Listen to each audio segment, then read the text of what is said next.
Consider this. It took 15 years of congressional attempts before former President George W. Bush was able to sign the bill into law that allowed for the creation of the Smithsonian National African American Museum of History and Culture. That was in December of 2003. And here in the fall of 2016, the museum's doors are now open. I'm Yvonne Greer, and my guest is John W. Franklin of the National Museum. He's going to take us on a journey from idea to fruition. Hope you'll stick around for the ride. Next on Consider This.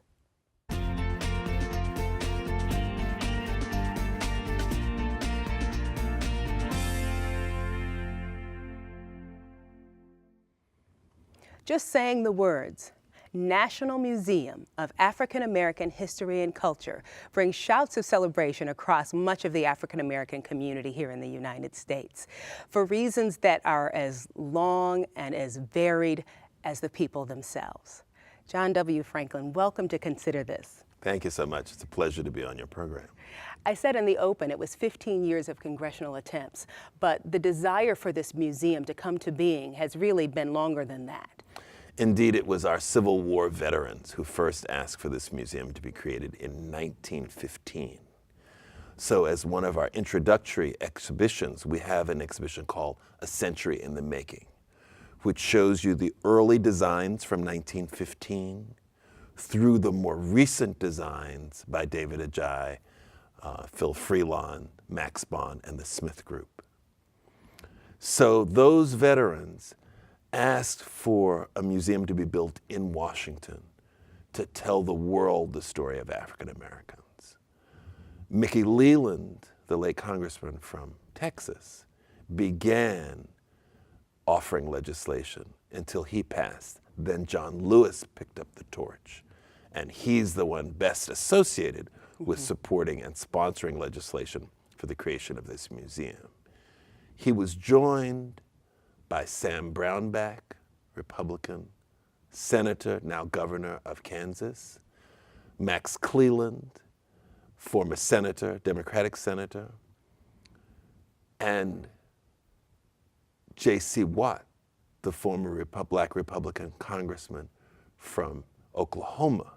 And the four of them sponsored the legislation that passed in 2003.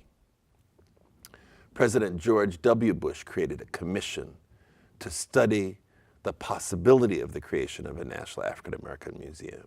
And that commission recommended to him, and he signed into legislation, the authorization creating the museum in 2003.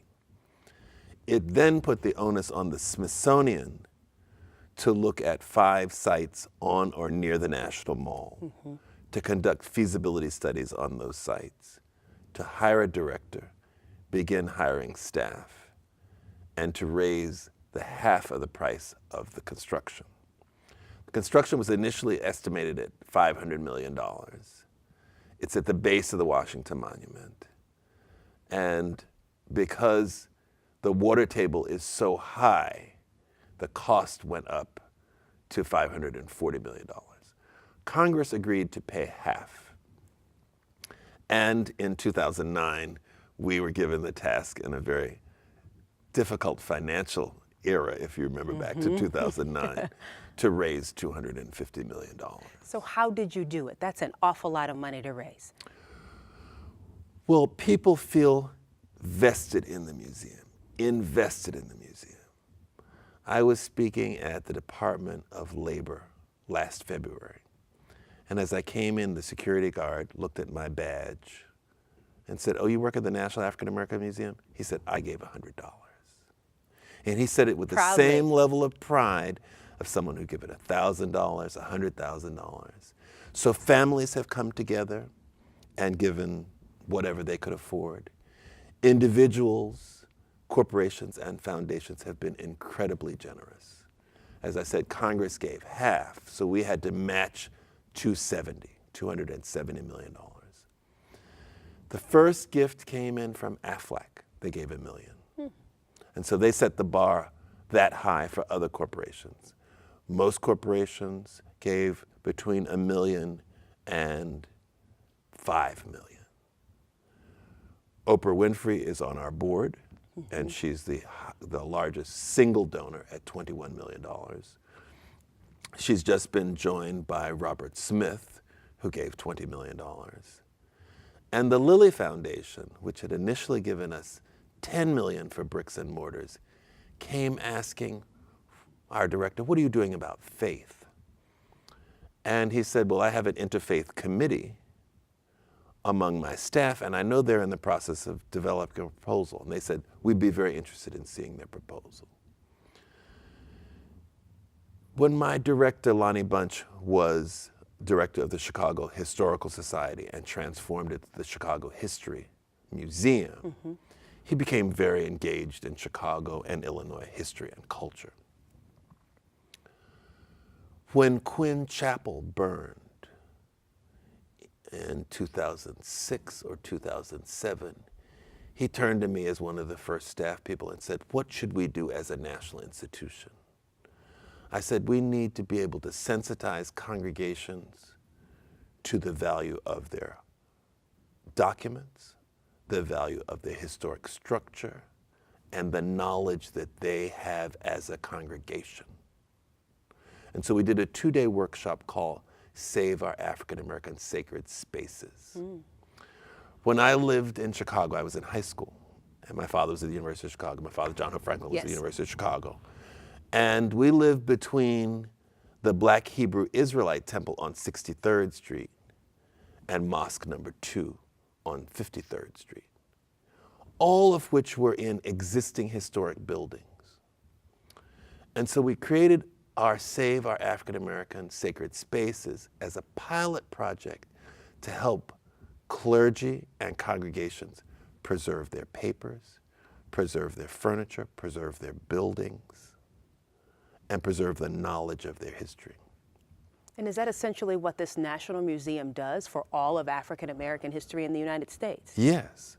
So the National Trust for Historic Preservation was a partner in that pilot project, and they said, you know, this could be a national program. And so that's what we proposed to the Lilly Foundation. And they gave us an additional $10 million. That's how they're in the $20 million category now, for the creation of the Institute for the Research of Black Religion. So we'll be able to help congregations of all kinds across the country digitize their collections, interview their members, as well as preserve their heritage. So someone from Central Illinois who's heard about the new museum, who can't wait to get there, maybe take their children, grandchildren, go on vacation with the family, what can they expect? There's a little bit of everything from slavery to Reconstruction to the Civil Rights Movement on to today. Well, it's a museum of history and culture. And my late father chaired the Scholarly Advisory Committee. Most museums have a single commission or a single board. We have a council, which is our governing body and responsible for raising the money. But our Scholarly Advisory Council has helped deepen the scholarship that the museum is based on. Our scholars wanted to make sure that what we present to the public is based on the most recent and most accurate scholarship in art, in history, in culture. And so when you come to the museum, what you see above ground is only 40% of the building. 60% is below ground and covers the entire 5.5-acre site. Wow. Which goes from 14th Street to 15th Street, Constitution to Madison. So take us through the floors. We'd like to say our address is between the 14th Amendment, the 15th Amendment, and Constitution, which are all so important to our history. So when you come in the building, you must begin with the history.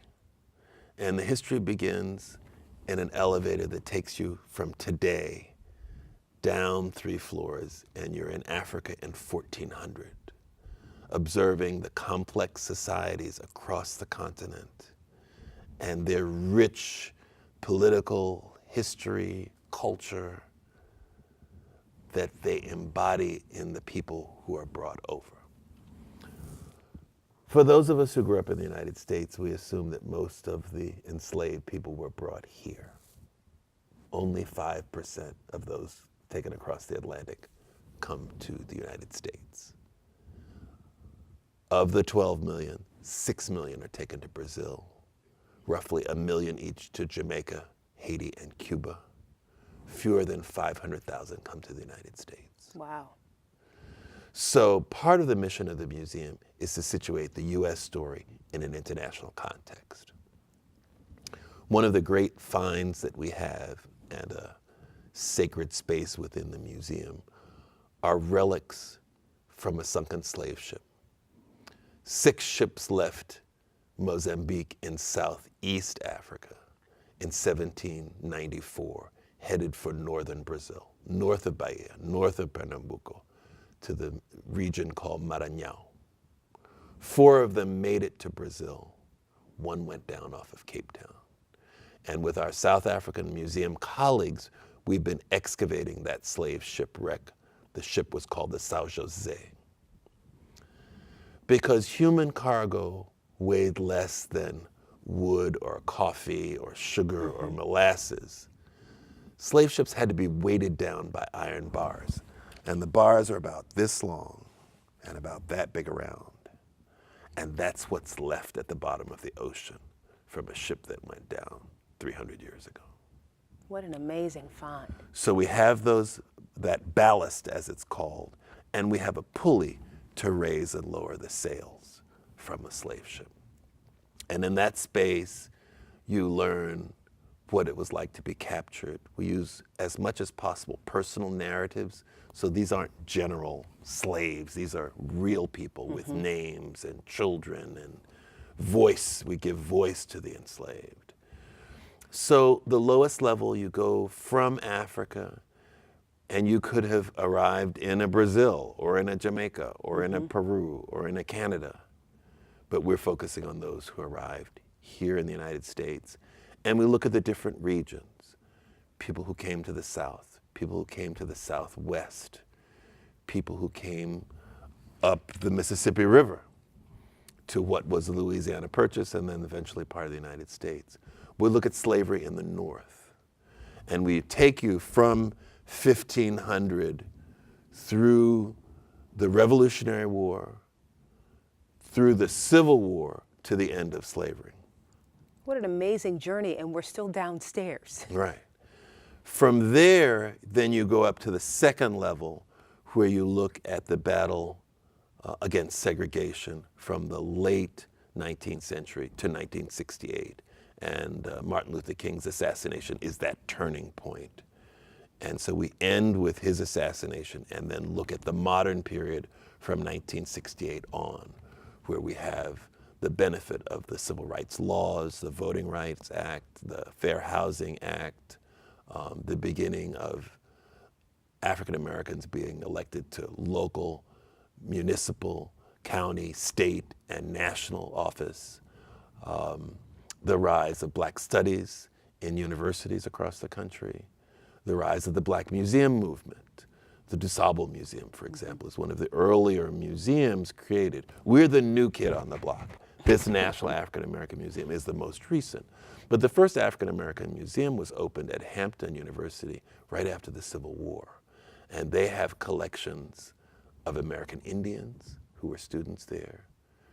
They have the earliest African American art because the artists came there, taught there. Their students produced art in the 19th century. They have the famous banjo lesson by Henry O. Tanner. And so we go from the earliest museums to the most recent museums. And how did you get all of the artifacts in the museum? Because that $540 million was really to get the building built. That's right. We have not only benefited from the generosity of financial donors, but the generosity of donors of artifacts, of art. And each piece that we receive has its own story of how it came to us.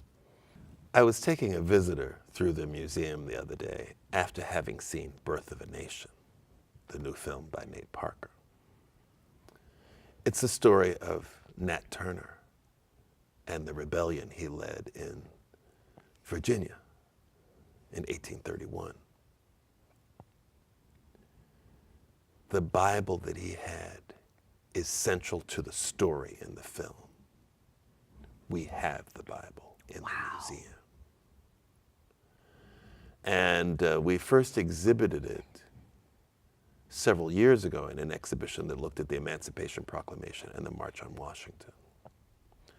And Nat Turner's Bible faced Harriet Tubman's shawl that Queen Victoria gave her. Now, the Nat Turner Bible came from a white family who lost family members in the massacre of 1831 and had kept the Bible. And shared it. When they heard that the museum was going to be created, they decided to give it to the museum. Charles Blockson, a professor at Temple University, learned when an aunt of his passed that she had willed him 39 objects that belonged to Harriet Tubman. Oh. He didn't know she had them. It included the shawl, her hymnal, her fork and knife, photographs of her we'd never seen before, her funeral program, photographs of her funeral. He put it under his bed. Then he said, if my house catches fire, I lose this and the world loses this forever. So he dialed my director and said, I have things that belong to Harriet Tubman. Would you like to have them?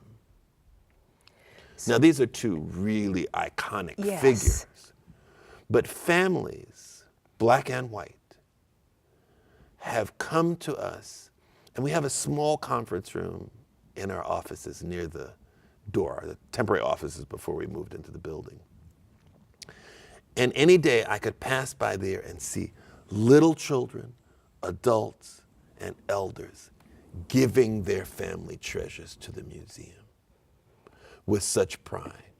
And that in and of itself is such a historic moment. I get goosebumps just thinking about it. I mean, growing up, hearing of Harriet Tubman and watching A Woman Called Moses, played by Cicely Tyson, and to know that you can go to our museum in Washington and see those artifacts, it makes history real. Right. I used to chair a state commission in Maryland on African American history and culture, and I made sure that our meetings moved around from county to county, and we would go to listen. Who were your people? Where did they grow up? What were the institutions they created? And in Western Maryland, I learned that there was an auction block in someone's yard. And it was just sitting there. It had a plaque on it because some famous people spoke from it standing on it. But when I told the curators about this slave block, they said, do you think that they'll give it to the museum? We had a challenging time tracking them down, but they gave it to the museum. So we're the Smithsonian. We're supposed to have these really powerful objects, and we do. And you do. And they show the breadth of our history. We've lived in different parts of the country, and those stories are different. So you begin with history on the lower levels, and it comes all the way up to Oprah's studio and the President Obama's inauguration. And then you leave the history galleries, and there's a restaurant called Sweet Home Cafe. Oh, yeah. What's on the menu? I was one of the tasters, so I had to taste everything and give it the thumbs up or the thumbs down. So it's divided into regions, like the American Indian Museum's restaurant is.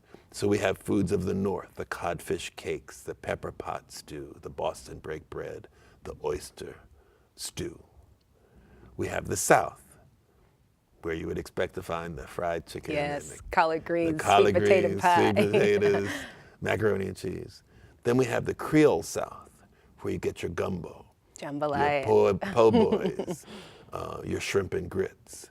And then we have the West, where you get a different kind of barbecue and trout and dishes known in the West. On the upper floors, we have the second floor, which is our learning floor with our classrooms for young people. We have a powerful education staff that are studying how young people learn. And we have to offer multiple facets and multiple ways of learning and knowing. We have our library there. We have our Center for African American Media Art, where you can access our photographs and our visual art collections. Then the third and fourth floor are museum floors with high ceilings. And the third floor has, on the west side of the building, our military history gallery, starting from the Revolutionary War to the present day. And when you look at the outside of the building, they look like they're gaps in the bronze mesh that surrounds the building. Those are to take advantage of the vistas that the building affords. So when you're in that military history gallery and you're seeing the people who won, most often posthumously, the most important military honors that we have, the window frames the Washington Monument, and you can see the World War II Memorial and Arlington Cemetery behind it. So you're making a connection between what you're seeing and what's outside. Similarly, when you're learning about the March on Washington, it gives you a different vista on the mall where the march took place. On the east side of the building, we have our sports history section on the third floor. And in the center of that floor, we have two exhibitions. In the very center is one called The Power of Place. Because if you grew up in Illinois, it's a different experience from growing up in Massachusetts or Florida or the West Coast. And if you grew up in the early part of the 20th century, your experience is different from people who are young now. So we look at 10 different communities over time. And my mother's people are from North Carolina, but my father's people get to Oklahoma in the 1830s, enslaved to Chickasaw Indians. We get to Oklahoma through the Trail of Tears. So we look at Black Tulsa before, during, and after the destruction of Black Wall Street in 1921. This is all so powerful, and I could talk to you forever, and it just digs at me that there are time constraints on this program. But I do want to get to the richness of the impact that could be had of this museum on the situation happening in America today. We recently held a town hall meeting here in Central Illinois about race relations, not just in our community, but the country over. What role do you think this museum can play in helping bring people together? Because I would imagine there is some hesitation amongst white Americans that says, why do we even need to have a museum that separates African American contributions from those of every other American? Right. Well, because the museum goes from the deep past to the present, it helps people see that some of the things we're seeing now are not new. When Black Tulsa is destroyed, the black men are rounded up and walk down the streets like this. And we have photographs from 1921 of black men surrendering. So we had a discussion in Switzerland about Tulsa, and the people who came back to Tulsa decided to share that experience with the people of Tulsa. It was an interracial delegation looking at what the massacre of 1921 meant to them in the past and the present. When they came back from Switzerland, they held a forum in Tulsa at the Historical Society. And it was one of the greatest gathering of blacks and whites that had occurred in Tulsa. And it occurred the day before the shooting, the most recent shooting in Tulsa. Oh. Tulsa didn't break out in riots. They already were in dialogue. Charlotte erupted the next week in riots. And we think we can't take credit for that. But that's the kind of dialogue about the past and the present that you have to have in communities to link the past to now. So we feel that this museum is created to help all people look at American history and culture through the African American perspective. And what the Civil War meant to us, what World War II meant to us, what Vietnam meant to us, what our experience was. When my late father chaired President Clinton's initiative on race, one of the members was Bill Winter, the former white governor of Mississippi.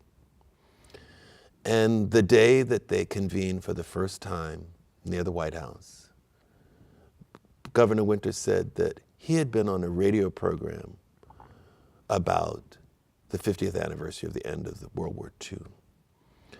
And the other person being interviewed was a black veteran from the same war. He said by the end of the program, he understood that they had been fighting in different wars. Because the challenge of the African-American soldier was a very different experience than he had experienced. And he said, we need to re-educate America so that they understand the African-American experience as well. And that's what this museum is created to do. And it is my sincere hope that this happens, and happens quickly, and happens loudly, and happens proudly. Thank you so very much, John W. Franklin from the Smithsonian National Museum of African American History and Culture. It has been a pleasure and an education, and I thank you. It's a pleasure for me as well. And I thank you for watching Consider This. I'm Yvonne Greer. We'll see you next time.